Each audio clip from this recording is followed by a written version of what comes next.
Hi, I'm Fred Fasting. If I told you there's an ingenious habit that instantly wakes you up but silently keeps your belly fat accumulating all day, would you believe me? And that habit isn't breakfast. It's not sugar. It's not milk. And it's not because you lack discipline. It's your most trusted cup of coffee. Not because the coffee is bad, but because you drink it at the right time to activate your body's sensory mode. When your body enters sensory mode, your instinctive reflexes conserve energy. That energy is fat. You imagine you're burning fat, but in reality, you're holding it back. The most painful part is that it tricks you into thinking you're doing it right. You drink it, your eyes wide open, your mind alert, your limbs functioning perfectly, you feel powerful and think you've conquered the morning. But then, a few hours later, that victory begins to change color. You slide down, heavy, your eyes tired, listless, exhausted, and you're not looking for something quick to lift your spirits. A piece of chalk, some starch, or another cup of coffee, and just as you're about to reach for the next cup, you often tell yourself in a pained voice, "I'm so weak."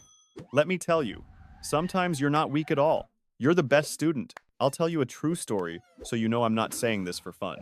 A friend texted me in a state of near helplessness. She regularly skipped meals, drank black coffee, ate snacks, and exercised. She couldn't do half of it. But the internal pressure was like an unbreakable vow.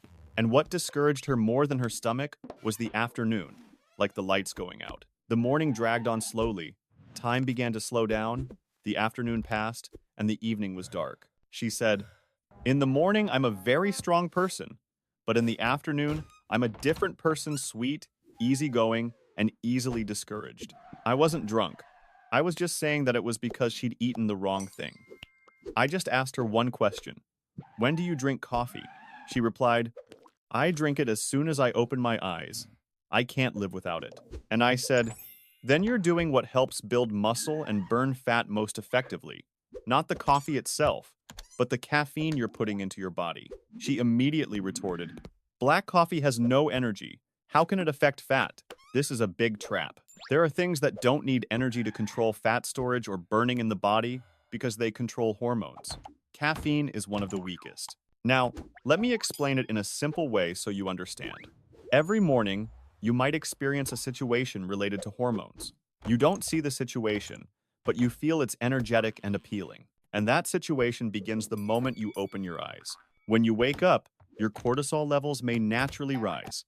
Many people hear about cortisol and think of stress, but morning cortisol is also a biological alarm clock. It helps you stay alert, stabilizes blood pressure, and energizes your body before eating. It's a natural stimulant. The problem is that many people immediately reach for caffeine, which is perfectly understandable. You need to understand that, fundamentally, caffeine isn't a delicious drink to enjoy. It's a warning signal. It activates the sympathetic nervous system, the system responsible for perception and rapid response. When this system activates too early, the body may feel the need to defend itself against something important. And when the body is in a state of alert, the instinctive reflex is to conserve energy for self-defense. Just like when you hear a strange noise, you don't open a storage vault to use it freely. You lock it. You hold onto it tightly. The body does the same thing. It holds onto fat. Many people will ask, "But I'm thin. My insulin is stable. Why am I not burning fat?" This is when people feel most confident, because they are doing part of it right and think they are doing the whole thing right. Fat burning is a combination of many factors. Insulin is like the lock on the fat storage vault. Cortisol is like the gatekeeper. Adrenaline is like the engine that seeks energy to function. For fat to be released smoothly, you need the gatekeeper to stay in place. The gatekeeper must stand still, and the engine must run smoothly. When everything stabilizes, the door opens, excess fat is released, the system uses fat as raw material, and you can have a stable source of energy. But when you drink coffee too early, the gatekeeper gets stressed. Adrenaline levels rise, you feel alert, and you think that's great. But because the system is in storage mode, it prioritizes releasing fat. The door doesn't open wide. The size isn't enough. And when there isn't enough free fat and you still need energy to work, you shouldn't be looking for a quicker energy source. That's when you become. The more automatic you are, the closer you get. The more perfect you are, the more stressed your body becomes. The more stressed your body is, the higher your cortisol levels. The higher your cortisol, the harder it is to break down fat deposits. You try harder, but you make it even harder to break down your body. That's the trap. So, the solution doesn't need to be supplemented. The solution is to change the rhythm to be able to function effectively. You don't need to give up coffee. You just need to stop forcing caffeine at the point where you can address the opportunity to lock down the door. I'm describing the difference so you can realize it yourself. The old-fashioned morning routine is waking up, grabbing your phone, not running, feeling a bit stressed, then having coffee right away. You wake up faster, but your body can become stressed. At some point, after your energy levels drop, you feel restless, you feel sluggish, and you have to seek help. The new-fashioned morning routine is that you can basically use a gentle slide to wake up naturally. You drink water first. You walk around gently. You get out of the light. You deeply breathe to reduce stress. You let cortisol do its job and then lower itself.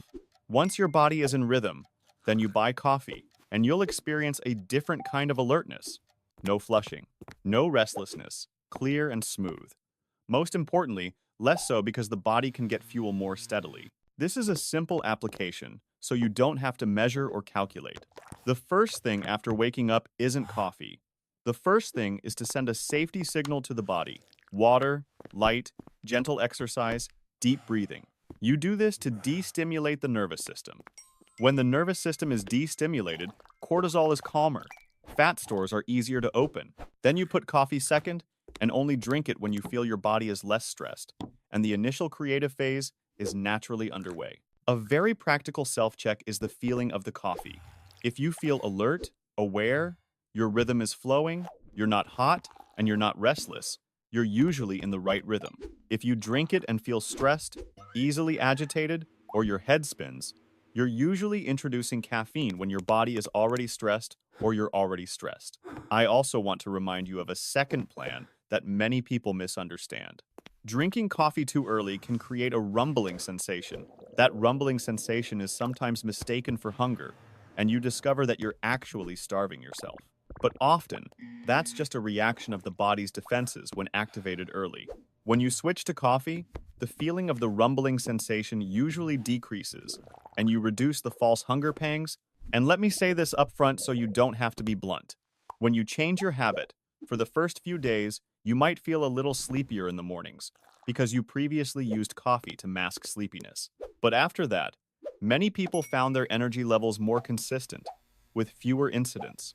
When you experience fewer incidents, you have to reduce them graphically. When you reduce them, insulin levels improve. When insulin levels are better, fat storage becomes more even. A larger belly, then, has a chance to gradually increase over time. You're starting a new loop, a positive loop, where you don't need to strain but can still sustain it. All the basic rhythms can change from day to day. Sleeping soundly can prolong stress. Stressful mornings make caffeine easier to ignore. Early activity allows the body to accelerate faster. You don't need to be perfect. You just need to understand what state this mechanism is in and what signals you're sending it. Now, I want you to do some gentle, non-judgmental self-reflection. If you wake up quickly after drinking coffee, but easily get stressed, if you often aim for goals early, if in the afternoon you often seek more caffeine or sweets, if fast turns into a call, if you have these signs, chances are you don't need to change your intake of impurities. You just need to change your coffee rhythm. And here's one important conclusion. You don't need to give up coffee to lose belly fat. You just need to stop forcing caffeine at the point where you can address the opportunity to lock down the door. When you set up your coffee routine at the right time and the facility is available, the facility will function more efficiently. And when the facility functions efficiently, you don't need to strain yourself. Otherwise, you have to be sure. Then the results will be sustainable. If you want tips on adjusting your daily schedule, please comment and let me know when you usually wake up, when you usually drink your first cup of coffee, and whether you often get your supply in the afternoon. I will read and reply specifically so you know how to adjust your pace to see the best results. Thank you for